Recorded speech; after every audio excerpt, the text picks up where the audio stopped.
What's up everyone, welcome back to the channel. It's Fury here, and in this week's character review I have Rogue for you. Yes, from House Human.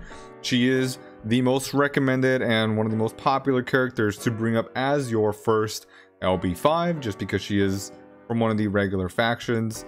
The value that she brings to your team for PvE modes and PvP is very good. So we're going to be covering her skills and abilities and just go over some of the modes as well. So stay tuned everyone, because we're starting now. I wanna be immortal, like a god in the sky. I wanna be a silk flower. So here she is in all of her ultimate beauty. It is Rogue, and on this account I decided to build Rogue as one of the main burst options, just because she does so much good damage. And you know, Joan, Kratos are a bit difficult to build because of how limited they are a little bit. So here with Rogue, we are able to make some good progress in patrol, do a lot of damage in house exams, and also have a very anchored girl for our PvP burst in that strategy. So of course, a lot of you folks are doing your lovely events, are probably enrolling in this week's Seals event. You're doing human or doing exchanges. Could get yourself a Mika, but you could also get yourself a Rogue, and her copies are kind of easy to get, which is very good because she is one of those better options for your first LB5. A lot of charts that you see out there will always recommend Rogue as one of your girls. Also, she did win one of the Oath competitions, so we should be seeing an Oath skin for her. But I mean, as you'll see in this overall video, there's a ton of skins for Rogue. She is very popular. So let's jump right in and look at her skills and abilities to see what actually makes her tick. In my notes here, you can follow along as well. First, here in her active skill, All In, you'll notice a lot that her theme is centered around gambling and card games. She will deal 450% of her attack as damage to the enemy with the highest HP. Please note, this mainly means it's going to be targeting the Phylums or Vivians on the enemy team, just because they're always stacked, or Mio in those cases. And she'll do 150% extra damage in burning, so that's a damage over time that'll last 6 rounds. So that's another nice little DOT effect to go with her. And she'll gain 1 stack of disrespect. Now this is her kind of little attribute that she'll stack on top of herself. It'll show up as a little buff mark. And what disrespect does is that when she is controlled, so a stunned, petrified, terrified, frozen for example, or even sealed by Uriel, she will remove 1 stack of disrespect to offset that CC. So say for example she's getting hit by a psychic stun while she has 1 stack of disrespect, it will offset the stun like the stun CC with that stack, so she'll avoid it completely. But then right after that, if she gets CC'd by someone else like a Valera, she would get frozen and have no defense until the end of the round. So this is quite nice. It helps her avoid those CC stacks, especially in the early and mid game when you're fighting a lot of psychics, just because they're super convenient. Rogue is able to stand still and continue the fight.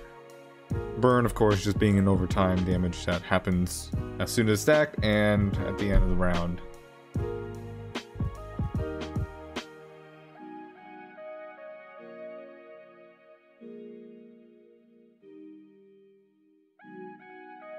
Alright, so let's come over here and look at her next passive skill. Well, the first one here will be her static buffs.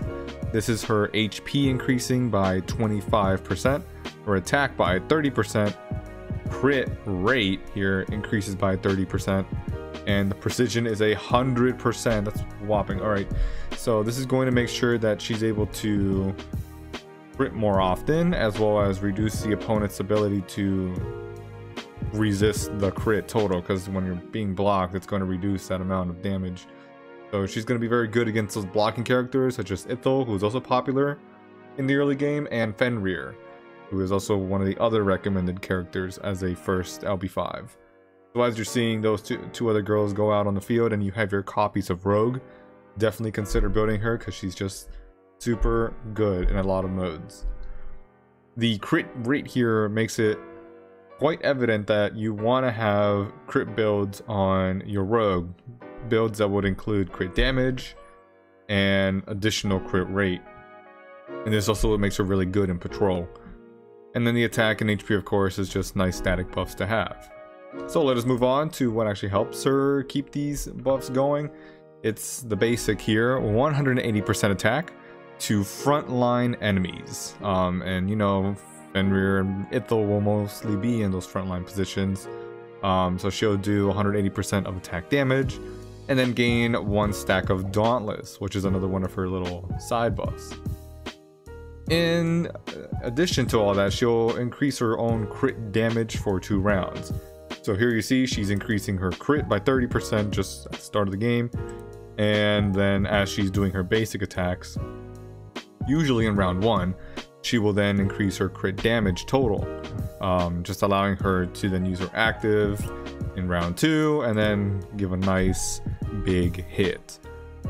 Dauntless here is a mark effect that would happen onto herself when she takes damage from an active or basic attack. She will remove 1 stack of this Dauntless to reduce the damage she takes by 50%. Now, I believe this is only working towards attack based damage, so it's definitely going to hurt Joan, Kratos, even enemy rogues that are hitting this rogue, and then redirects that 50% back to the attacker, which is very hefty. A lot of girls that are trying to, you know, do their big bolt of damage are just going to end up taking 50% of the damage they were trying to do onto themselves. So definitely watch out when you're trying to hit your enemy rogues, and just laugh at your opponents when they're hitting yours and taking a boatload of damage back. So this is very nice. It gives her a nice little defensive edge, and again, why she's recommended as a very good starter girl as your first LP5.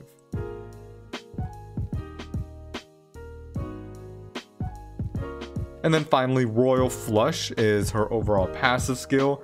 Whenever she deals a crit, so that's when you see those numbers show up in red, when she's doing extra damage thanks to that massive crit, she will do 100% of her attack as damage to all enemies on the enemy team. And then she'll gain 1 stack of Disrespect and Dauntless. So both of her buffs that only come up with her active being Disrespect and her basic being Dauntless. If she crits with, you know, either her basic or active skill, she's gonna gain both. So she's very much, you know, swimming in all of her own buffs, being able to avoid CC, which is not very prevalent right now, but you never know in the future. Specifically in early mid game, she's able to dodge those CC effects, being stunned, frozen, petrified. And then also with the Dauntless, being able to redirect 50% of those big hits from either enemy Jones, enemy rogues, Fenrirs, Kratoses, you name it. He's redirecting those, like half of that damage back to the enemy, which makes it really nice for her being a carry on your team, especially in JV or varsity. She can hold a team on her own. So this is very nice to look at. But what all brings it together, especially when you look at like this base stats, I'll show you the antiques here in a moment. Crit damage being 105%, crit rate being 73%, and then during the fight, and then as well as with your pets, you're increasing this by a lot. Rogue is a very strong damage dealer who's able to burst out real quick. Rounds 1 and 2 are going to be perfect if you can set it up for her. Of course, your opponent may be running Apates or energy reducing girls. It could keep her from using her active skill, which makes it rough. So definitely watch out for that. But as you can see here, this attack is, you know, pretty decent. 176,000, and then your position being very high, your opponent's not going to be able to reduce that crit that they're taking. And then also having a very high amount of crit damage. So let's go ahead and take a look at how we try to set her up for PvP. And we'll also have a bit of a PvE setup, but it's kind of the same, just because we want Rogue to be doing a ton of damage all of the time.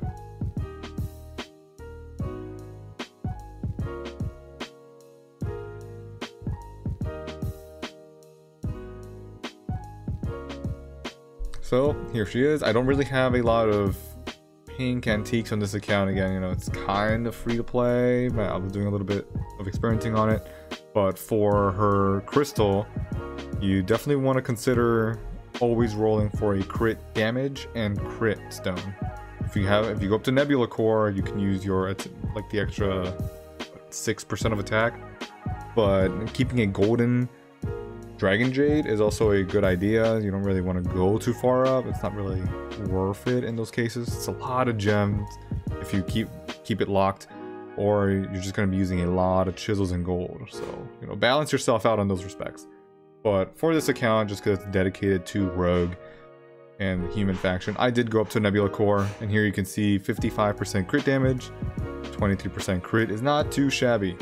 And she will appreciate that attack. But for other PvE modes, you know, such as your Guild Boss 61 or even Patrol, having an armor break stone is going to be very good, because then you can use that with Thorn's Heart here to balance out her bursts against those bosses, just because they have a ton of armor. But the crit damage is going to be very good in PvP especially, just because you want to do a lot of damage up front on the girl that she targets. Right now I think it's a good time to say that you want to avoid fighting Izanami, just because her shields are very good at just preventing Rogue from doing a lot of damage and converting Rogue's damage into healing for the enemy, which we do not want.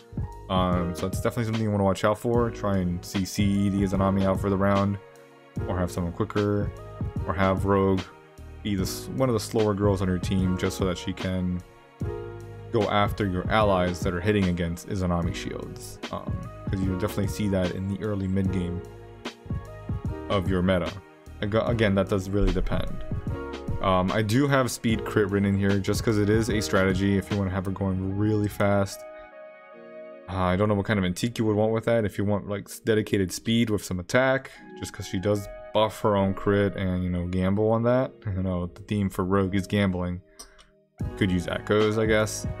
Just keep her going real quick. But I like the strategy of using Thorn's Heart or Armor Break, which kind of segments over here into antique. Chainblade or Thorns, you know, gives you the best balances for the burst. Or extra Armor Break or extra crit and crit damage.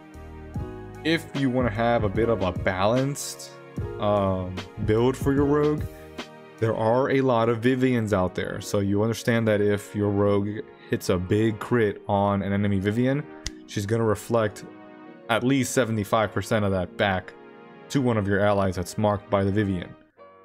So if you don't want to be doing too much burst just because it's going to end up hurting you a lot, and I'm looking at you folks that have 2 to 3 Vivians in your metas on the enemy teams, you can have her be a bit more balanced and sit back, doing a good amount of damage, but not doing too much to the point where you can't heal it back to stay in the game. Having damage reduction or damage depletion now that Vivian has been fixed, and it will affect. So having Eternal Dawn, using added protection on the class gear, or even using Kagura Bell, Invisible Cloak, Black Magic Hat, even Umbrella. You have those options there to keep Rogue as like a, you know, support DPS, not much as your main burst DPS. That's just a strategy you can use, and you kind of see it here in one of these videos. And then you can go really aggressive if you use your Soul Destruction. You also have the honorable free-to-play mentions I have here, Swiss Knife or Kagura Bell, if you don't have this Thorn's Heart, which luckily, you know, Yuki has been giving out these Thorn's Heart like candy now. I think there's been like 3 events now where it's been accessible with free-to-play. Save up those slot tickets, because nice little way to get your Thorn's Heart. Alright, and then for PvE, it really matches back up. There are some modes where you want to have your crit. That'll be your Practical Works, your Sanctuary. I think you also want to use it in Security Squad. I think the crit is more important there than the Armor Break. Just depends on the weather. And then I believe you can also use it in your house exams. Your Armor Break, though, you'll want to use that in Guild Boss 61 and in Patrol. Just because then you want to use your Thorn's Heart antique. But it's always vice versa. If you have Armor Break as your crystal, you use Thorn's Heart or your crit antique. If you're using Chainblade, then you want to use crit as your crystal. And then of course you have your Soul Destruction, your Swiss Army Knife, and Kagura Bell as other. Now, since I don't have any pink class sets in here, I'm just using, you know, the standard ranger. This account is the one that deploys the Saint alongside the rogue. I think we can go up here to the events just so we can quickly look at the skill I want to choose. Oh god, all right, it's loading. Got the librarian showing up. So in the meantime, I do want to say that the skills I have written here are your weakness recognition or added protection for more sustain. Oh man, what is this librarian doing here? Just timed out on us. What a shame. So your weakness recognition going to be increasing the attack on the rogue, while the added protection gives her damage depletion to keep her balanced and alive. So let me refresh the game here real quick. Alright, so that was refreshed. So let's go over here. I wanted to go into the gear. We want Ranger, 1 star. Then we can look at the effects here.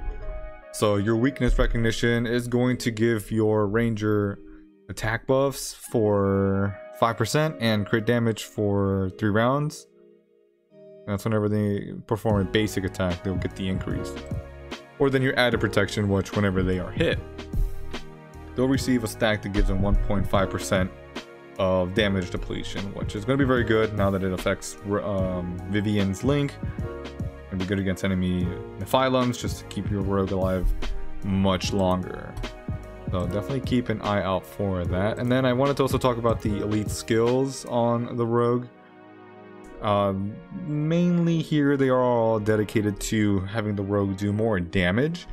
So what I suggest is always looking for the last passive here, Royal Flush, since whenever she commits a crit, it's going to do more damage to the entire enemy team.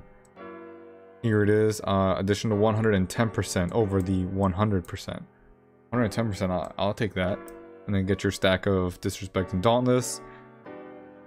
Next time here, I want All In, and this is just going to increase from the 450% up to 490%, and then deals an extra with the burning damage up to 165%. So you're getting 40% increase, and then 15% increase on the dot. And the basic, of course, this is where you're kind of getting into do you really need it or not. This would go up from 180% to 198, not too shabby, and then increase her crit damage up to 44%. Not too shabby. And then finally, if you're really looking to spend USBs, floppy disks, this will increase her HP by a decent amount. I think it always is 3%, so 3% increase on the HP, 3% increase on the attack, and that's pretty much it. So save that one for last. You don't really need it. You can make it level 1 if you would like. It's gonna give her 2% more HP. Not too bad. Because you notice here that this rogue is gonna have generally a lot less HP than most other girls. Vivians and Nephilums are usually rocking around 9 million, 8 million. Fenrir is, I think, usually around 7 million, 8 million. I have my Saint set up a little bit aggressively, but yeah, 7 million on this Nephilum. But she's got like a full set. And then your Vivians are also like around the 7-8 million mark. So definitely look out for that. Your rogues are generally going to be very vulnerable to being linked by enemy Vivians or taking a ton of damage from Nephilum marks, just because 25% of her HP is going to be a huge chunk whenever she uses an active. So what I'd like to do is, since I have Crit as her crystal and Thorns as the antique, in the potentials over here, I'll use HP, just to give her a bit more balance. It takes away a little bit from the burst. If you want to be very aggressive, change these to attack. Attack, attack, and then just keep, the same backwaters, baptism, and shields. But I like the balanced approach. And then in my excursion over here, just because again, this is a smaller account, in the main center, I do have Rogue in HP. I depend on her as my burst. So I like this little, I want to say, compromise of giving her a ton of crit damage, extra attack from the antiques and the stone, but then all the little sides, such as your main center and your potentials, give her HP so that she's staying out much longer. If she wasn't in here and I didn't have the HP potentials, you'll notice that her HP here is going to go down quite a bit. I'll do it over here. See if I had her, give her more attack for my 176. Gonna gonna take me up to 200,000, but net look, we almost lost 1 million whole HP, which makes her very, very vulnerable, very fragile. I prefer keeping my girls near the 5 million HP mark, so they can at least, you know, perform an active and basic skill rounds 1 and 2. So let's look here real quick at, you know, some damage and practical work, just so you can get an idea. I don't have a Linky because I use it as food, but I use this little psychic here. We can go over to events, check out, you know, some practical work. I haven't done this yet. Wow, look at all those hourglasses. That's quite interesting. I want to get to like level 3, I guess. I'll hit OK. Using Robert ideally, because Robert's gonna give her more crit and crit damage chance. I think we should be able to bypass these first 2 levels pretty well. Might take me 2 or 3. Yeah, Linky is really good for this, and I'm definitely hurting for having given the Linky away. Wow, 5 hourglasses for level 2. Wow. All right, so let's battle. All right, here you want to see the rogue. She crits on the basic. You're not gonna see her passive really trigger because there's only 1 boss, but if there's like many more, check it out. That was a nice big crit. If there were other little like minions around this, I forget what her name is. Is it Scary? I don't remember. But if there was other minions around, you'd see like little numbers of crit come around, and you might see them by the little demonstration videos I attach at the end of the skills. You'll see the numbers really pop out there for you. Oh yeah, here you go. See if we can catch Rogue crit one more time with an active skill. That basic crit, 200,000, not bad.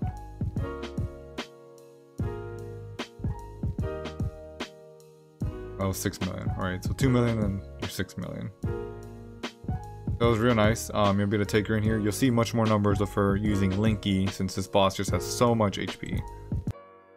Let's go over here.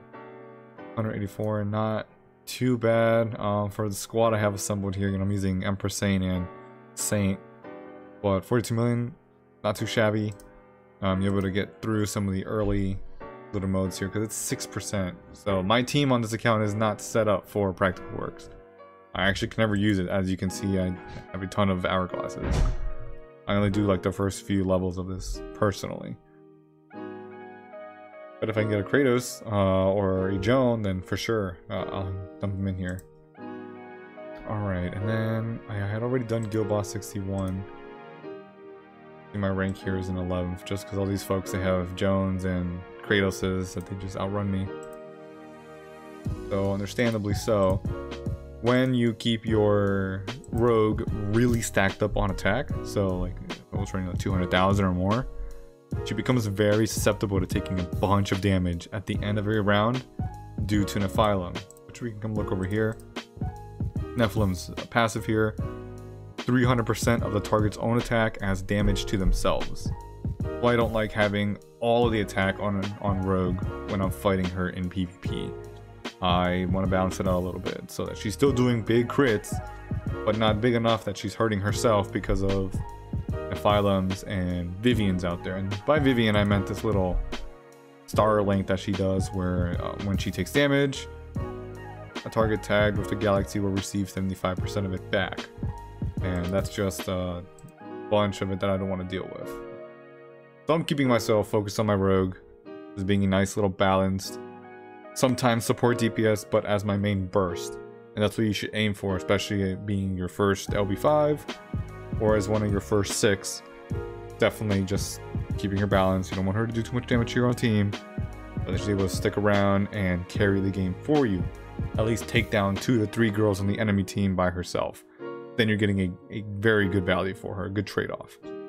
So of course, I want to hear about how your rogue is performing and how she's been doing for you in PvE or in PvP. There's some stories here. I'm going to have these 2 battle reports attached to this video as well, which you can enjoy. If you have any questions, of course, you can always find me on the Transcension server.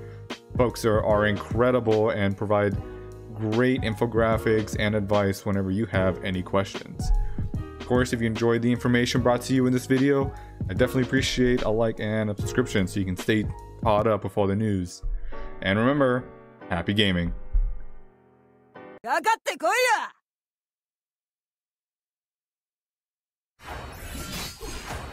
お星様、どうか私を導いてください。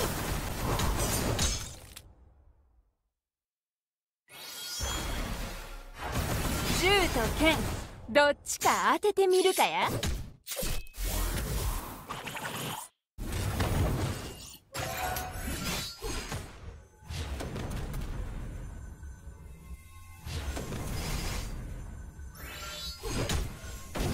そこをどきなさい。問答無用、カオス殲滅。お星様、どうか私を導いてください。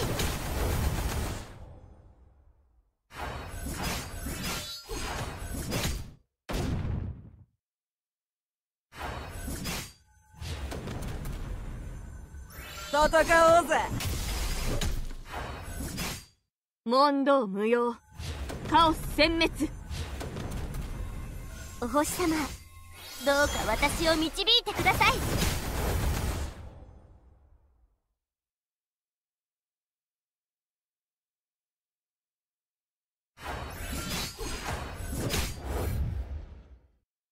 問答無用、カオス殲滅。お星様、どうか私を導いてください。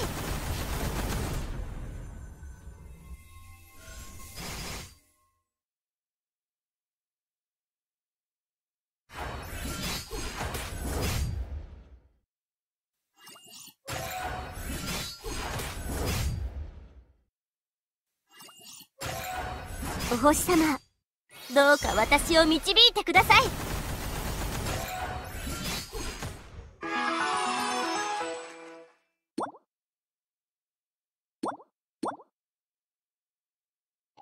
今度はどんな冒険が待っているのでしょう。お星様、どうか私を導いてください。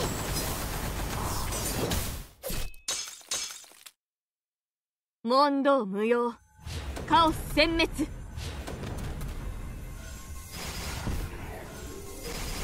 銃と剣、どっちか当ててみるかや。戦おうぜ。そこをどきなさい。バル、敵をやっつけちゃえ。